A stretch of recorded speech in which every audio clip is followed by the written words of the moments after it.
ഞാനൊരു രാഷ്ട്രീയ പ്രവർത്തകനാണ് എന്ന് പറഞ്ഞാൽ പൊതുപ്രവർത്തകൻ. രാഷ്ട്രീയം എൻ്റെ മനസ്സിലേക്ക് കടന്നു വന്നത് എൻ്റെ അമ്മയിലൂടെയാണ്. അമ്മയാണ് എൻ്റെ രാഷ്ട്രീയ ഗുരുനാഥ എന്ന് പറയാം. കാരണം എനിക്ക് 3 വയസ്സ് പ്രായമുള്ളപ്പോൾ എനിക്ക് ഓർമ്മയില്ല, അമ്മ പറഞ്ഞ വാക്കാ. അമ്മ എന്നെ കൊണ്ട് AKG കാണാൻ പോയി. AKG എന്ന 52 തെരഞ്ഞെടുപ്പിൽ മത്സരിക്കാൻ വേണ്ടി പോവുക. തലശ്ശേരി പാർലമെൻറ്റാണ്.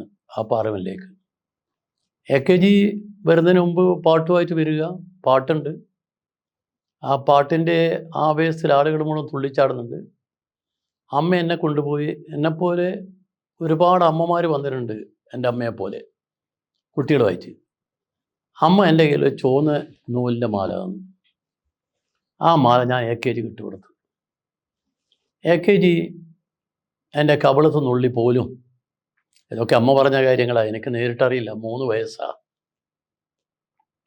അങ്ങനെ AKG എന്ന പേര് എൻ്റെ മനസ്സിലേക്ക് ആദ്യം പറഞ്ഞ് ഉറപ്പിക്കുന്ന അമ്മയാണ്. അപ്പോൾ AKG ആരാ എനിക്കറിയില്ല. AKGയുടെ പാർട്ടി ഏതാ അതറിയില്ല. രാഷ്ട്രീയത്തെപ്പറ്റി അറിയാനുള്ളൊരു പാകമല്ല അന്ന്. 3 വയസ്സ് കഴിയുന്നു. എന്നെ അപ്പോൾ തന്നെ അമ്മ കൊണ്ടുപോയി സ്കൂളിൽ ചേർത്തു. സ്കൂളിൽ ചേർത്ത് എന്നെ 3 വയസ്സ് കഴിയുമ്പോൾ തന്നെ സ്കൂളിൽ കൊണ്ടുപോയി ചേർത്ത്. കാരണം എന്നെ വളരെ ചെറുപ്പത്തിൽ അമ്മ അക്ഷരം പഠിപ്പിച്ചിരുന്നു. സ്കൂളിൽ പോകുന്നതിന് മുമ്പ് എന്നെ അമ്മ എല്ലാം പഠിപ്പിച്ചിരുന്നു. കാരണം അമ്മ സംസ്കൃതം അറിയാവുന്ന ഒരു നാട്ടുമ്പുറത്തുകാരിയാണ്. സംസ്കൃത ശ്ലോകങ്ങൾ, സംസ്കൃതത്തിലുള്ള മിക്കവാറും പുസ്തകങ്ങൾ അവയെല്ലാം അമ്മ വായിച്ചിട്ടുണ്ട്. രാമായണം, മഹാഭാരതം, ഗീത എല്ലാം വായിച്ചിട്ടുണ്ട്. അതുകൊണ്ട് ഇടയ്ക്കിടെ ഇതിൻ്റെ ഭാഗങ്ങൾ കൊച്ചു കൊച്ചു കഥയായിട്ട് എന്നോട് പറഞ്ഞു തരും. അങ്ങനെ സ്കൂളിൽ പോകാൻ വേണ്ടി തുടങ്ങിയപ്പോൾ അമ്മ എൻ്റെ പിന്നാലെയുണ്ട്. എൻ്റെ അമ്മക്ക് 3 മക്കളാണ്.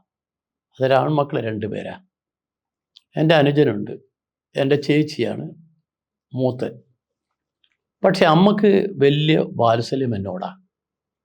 അപ്പം അമ്മ എന്നെ ഇങ്ങനെ വളർത്തണം ഇങ്ങനെ മനസ്സിൽ ആഗ്രഹിച്ചിട്ട് എനിക്ക് പല കാര്യങ്ങളിങ്ങനെ പറഞ്ഞു തരും. ചെറുപ്പത്തിൽ ഇതൊക്കെ കേട്ടാൽ പലതും മനസ്സിൽ നിൽക്കും, ഒന്നും പുറത്തു പോവില്ല. അപ്പം അമ്മ പറയുന്ന കാര്യങ്ങളെല്ലാം എൻ്റെ മനസ്സിനകത്തുണ്ടാവും. ഇതെല്ലാം അവിടെയാണ് ഞാൻ രാമായണം വായിക്കാനും മഹാഭാരതം വായിക്കാനും ഗീത മനപ്പാടാക്കാനും ഒക്കെ ശ്രമിച്ച അങ്ങനെയാണ്, അമ്മയിലൂടെയാണ്. അപ്പം അമ്മ ഇങ്ങനെ പറഞ്ഞ് എന്നെ വളർത്തിക്കൊണ്ടുവന്നു. അപ്പോൾ രാഷ്ട്രീയം എന്ന് പറയുന്നത് AKG ആരാന്ന് എന്നുള്ളത് ഞാൻ അറിയാൻ വേണ്ടി താല്പര്യം കാണിച്ചു. AKG ആരാണെന്ന് പറഞ്ഞു തന്നു. AKGയിലൂടെയാണ് കമ്മ്യൂണിസ്റ്റ് പ്രസ്ഥാനത്തിൽ വരുന്നത്. അത് ദൃഢീകരിക്കാനുള്ള ഏറ്റവും വലിയൊരു അവസരമായിരുന്നു. ഞാൻ 3ാം തരത്തിൽ പഠിക്കുമ്പോൾ നമ്മൾ കോർജ UP സ്കൂളിലേക്കുള്ള യാത്രയാണ്. നടന്നു പോവുക നമ്മൾ പിള്ളേരെല്ലാം കൂടി ഒരുമിച്ച്. അപ്പോൾ അവിടെ ഒരു നെയ്ത്ത് കമ്പനിയുണ്ട്. ആ നെയ്ത്ത് കമ്പനിയിൽ തൊഴിലാളികളുടെ സമരം നടത്തുക. നെയ്ത്ത് തൊഴിലാളികൾ. ആ സമരത്തിൽ ചുവന്ന കൊടിയൊക്കെ അവിടെ കുത്തിയിട്ടുണ്ട്.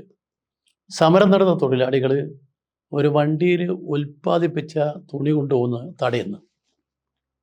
അപ്പോൾ പോലീസ് വന്ന്, അന്നത്തെ പോലീസ് ഇന്നത്തെ പോലീസല്ല, പോലീസുകാർ ട്രൗസറാണ്, പിന്നെ കൂർത്ത മൊനിയുള്ള തൊപ്പിയാണ്. അന്നത്തെ പോലീസ് ഇന്നത്തെ പോലീസ് നമുക്ക് കണ്ടാൽ തന്നെ എന്തൊരു മാറ്റമാണ്. അപ്പോൾ ആ പോലീസുകാർ വരുന്നു, ചാടി ഇറങ്ങുന്നു. ആ ചാടി ഇറങ്ങിയിട്ട് പോലീസുകാർ ഇവരെ മാറ്റാൻ ശ്രമിക്കുന്നു. തൊഴിലാളികൾ കടന്ന് പിക്കറ്റ് ചെയ്യുക. പോലീസുകാർ കണ്ടമാനം തല്ലുന്നു. ആ തല്ല് കൊണ്ടപ്പം അവരെ ശരീരത്തിൽ നിന്ന് ചോര ഇങ്ങനെ പുറത്തേക്ക് ഇങ്ങനെ ഇരിക്കുന്നു. ഇത് കണ്ടപ്പോൾ നമുക്കാകെ വിഷമായി. കുട്ടികളൊക്കെ കൂടിയിരിക്കുക, സ്കൂളിൽ പോകുന്ന കുട്ടികളാണ്. അപ്പോൾ എല്ലാവരും മുദ്രാവാക്യം വിളിക്കുന്നു, ഇൻകുലാബ് സിന്ദാബാദ്. ഈ അടികൊള്ളുന്ന ആളുകളും മുദ്രാവാക്യം വിളിക്കുന്നു. അപ്പോൾ നമ്മളും അതിലെ കൂടെ ചേർന്ന് മുദ്രാവാക്യം വിളിച്ചു. അങ്ങനെ ആദ്യത്തെ രാഷ്ട്രീയ മുദ്രാവാക്യം വിളി അന്നാ തുടങ്ങിയത്. എവിടാ? കക്കാട് നെയ്ത്ത് കമ്പനിക്ക് മുമ്പിൽ വെച്ച്. അപ്പോൾ അറിയാതെ പിന്നെ നമ്മൾ തൊഴിലാളികളുടെ ഭാഗത്തായി. തൊഴിലാളികൾ എന്തിനാ സമരം ചെയ്യുന്നത്? പണിയെടുത്തതിനെ കൂലി കിട്ടാതുകൊണ്ട്. ആരാ കൂലി കൊടുക്കേണ്ടത്? മുതലാളി. മുതലാളി കൂലി കൊടുത്തില്ല, തൊഴിലാളിയോ സമരം ചെയ്ത്. സമരം ചെയ്യുന്നവരെയോ പോലീസ് അടിച്ച്. പോലീസ് ആരുടെ ഭാഗത്താണ് നിൽക്കേണ്ടത്? തൊഴിലാളിൻ്റെ ഭാഗത്ത്. നിന്നാരാ? മുതലാളിൻ്റെ ഭാഗത്ത്.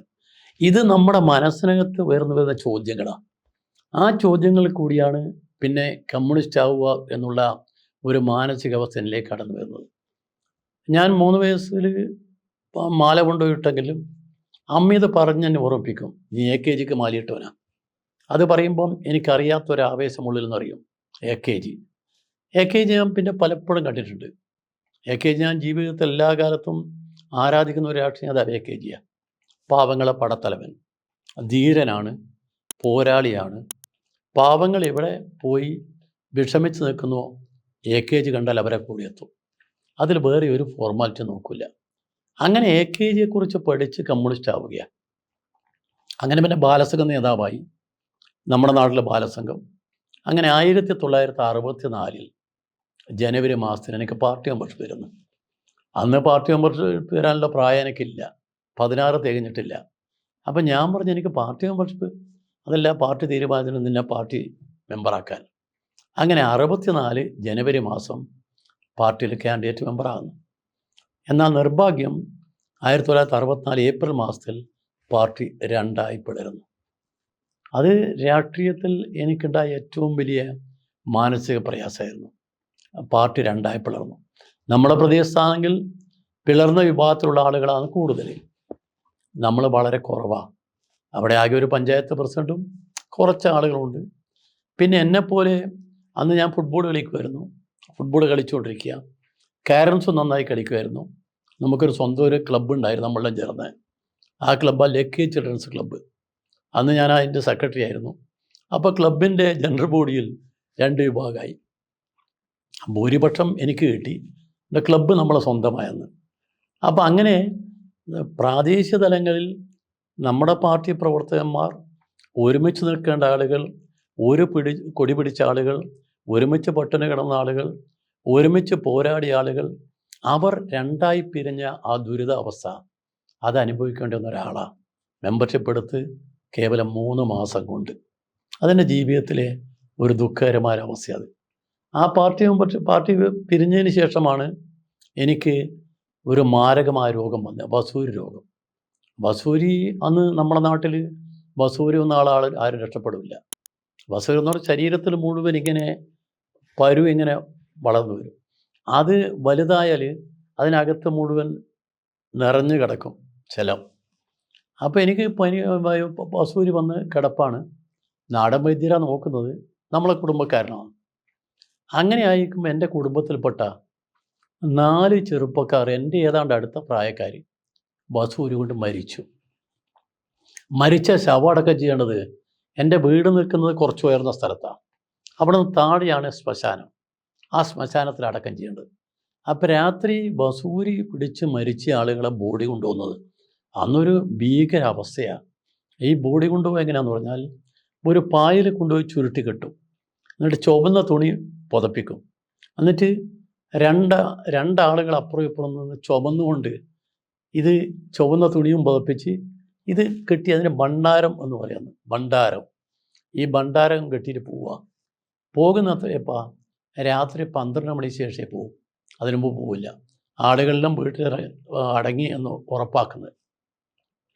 അപ്പം അങ്ങനെ പോകുമ്പോൾ അവർ വരുന്നുണ്ട് എന്നുള്ള വിവരം നമുക്കറിയും. എങ്ങനെയാണെന്നറിയോ? ഈ ബോഡി കൊണ്ടുപോകുന്ന ആളുകളുണ്ടല്ലോ, അവരെ മുമ്പിൽ ഒരാൾ പന്തം കത്തിച്ച് പിടിക്കും, വേറൊരാൾ മണി അടിക്കും. അപ്പോൾ മണി നിം നിം നിം എന്ന മരണമണിയാണ് മുടങ്ങുക. അപ്പോൾ രാത്രി ഞാനിവിടെ സീരിയസ് ആയി കിടക്കുന്നു, അപ്പോൾ എൻ്റെ ചെവിയിൽ ഈ മരണമണി മുടങ്ങും 3 ദിവസങ്ങൾ തുടർച്ചയായി. 3-ാമത്തെ ദിവസം എനിക്ക് ഗുരുതരമാണ്. എനിക്ക് കണ്ണ് തുറക്കാൻ പറ്റില്ല. രാവിലെ നമ്മളെ സഖാക്കൾ 2 പേരുണ്ട്. അവർ മാത്രമേ വീട്ടിൽ വരൂ, അമ്മയും പിന്നെ വൈദ്യനും. വേറെ ആരും എൻ്റെ മുറിയിൽ വരില്ല. അവർ ബലമായി കണ്ണ് തുറപ്പിച്ചിട്ട് മല്ലിവെള്ളം ഒഴിക്കും. അങ്ങനെയാണ് കണ്ണ് നേരെയാവുക. ഇത് അന്ന് രാത്രി 3-ാമത്തെ ബോഡി വന്ന അന്ന് രാത്രി എനിക്ക് ഉറക്കമില്ലായിരുന്നു. കാരണം എൻ്റെ മുമ്പിൽ വരിക വലിയ പിശാചുക്കൾ, എന്നെ പിടിച്ചുകൊണ്ടുപോകാൻ വേണ്ടി ഒരു അപൂർവ ജീവികൾ വരിക. അവരെന്നെ കൊണ്ടുപോകാൻ വേണ്ടി ശ്രമിക്കുക. ഞാനും അവരും തമ്മിൽ ഇങ്ങനെ ബലപരീക്ഷണമാണ് കണ്ണ് ചിമ്മിയാൽ. അപ്പോൾ കണ്ണ് ചിമ്മിയമാരത്തിൻ്റെയാണ്. എന്നാൽ ഉറങ്ങാതെ നേരം വെളുക്കോളും. രാവിലെ എന്നെ കാണാൻ ഒരു പഴയ കാരണവർ വന്ന്. അദ്ദേഹം വന്ന് നോക്കിയിട്ട് പോയിട്ട് പറഞ്ഞ്, ചെക്കൻ ചത്ത്. കാരണം എൻ്റെ കിടപ്പ് നിശ്ചലമായിട്ടാണ്. കയ്യനക്കാൻ വയ്യ, കാലനക്കാൻ വയ്യ, ശരീരത്തിലൊരു ചലനവും കാണില്ല, മിക്കവാറും കണ്ണ് പൂട്ടി കിടക്കുകയാണ്, സംസാരിക്കാനും വയ്യ. ചെക്കൻ ചത്ത് എന്ന് പറയുമ്പോൾ വീട്ടിൽ നിന്ന് നിലവിളി തുടങ്ങി. എൻ്റെ അമ്മ, പെങ്ങള്, സഹോദരനെല്ലാം. വീട്ടിന് ചുറ്റും ആളുകൾ വന്നു കൂടി, ആരും അകത്ത് വരുന്നില്ല. അപ്പോൾ എൻ്റെ ഭയം എന്താണെന്നറിയാം, എന്നെ ജീവനോടെ കൊണ്ടുപോയി കുഴിച്ചിടുമോ? കാരണം എന്താ പറഞ്ഞാൽ എനിക്ക് പറയാൻ പറ്റുന്നില്ലല്ലോ ഞാൻ ചത്തില്ലെന്ന്. ഞാൻ ചത്തില്ലെന്ന് പറയണ്ടേ, ഇത് അറിയണ്ടേ ആളുകൾ. ഭാഗ്യത്തിന് ദൈവദൂതന്മാരെ പോലെ 2 സഖാക്കൾ വന്നു, ഒരു കുമാരനും ഒരു സുഗതനും. അവർ 2 പേരും വന്ന് അകത്ത് കയറില്ല നോക്കിയിട്ട് വരും, ഇല്ല ഒന്നും സംഭവിച്ചിട്ടില്ല. അപ്പോൾ തന്നെ പിന്നെ പാർട്ടിക്കാർ വന്ന് അവരപ്പോൾ തന്നെ ഒരു പ്രമുഖനായ വൈദ്യനെ കൊണ്ടുവന്നു, ഒരു ഹോമിയോ ഡോക്ടറെ കൊണ്ടുവന്നു. അതിനുശേഷം 3 മാസക്കാലം വീട്ടിൽ തന്നെയായിരുന്നു. ഇത് വസൂരി പിടിപെട്ടു.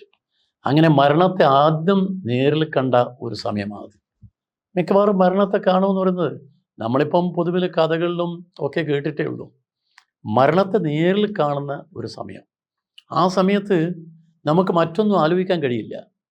കാരണം നമ്മൾ മരണത്തിന് മുമ്പിൽ നിൽക്കുക, എന്താ ആലോചിക്കേണ്ടത്? പിന്നെ രക്ഷപ്പെടാൻ എന്താ ആലോചിക്കേണ്ടത്? ഒന്നുമില്ല. അങ്ങനെ ഒരു അവസ്ഥ ഉണ്ടായി ആ സമയത്ത്. അത് 16-ാമത്തെ വയസ്സാകുമ്പോൾ.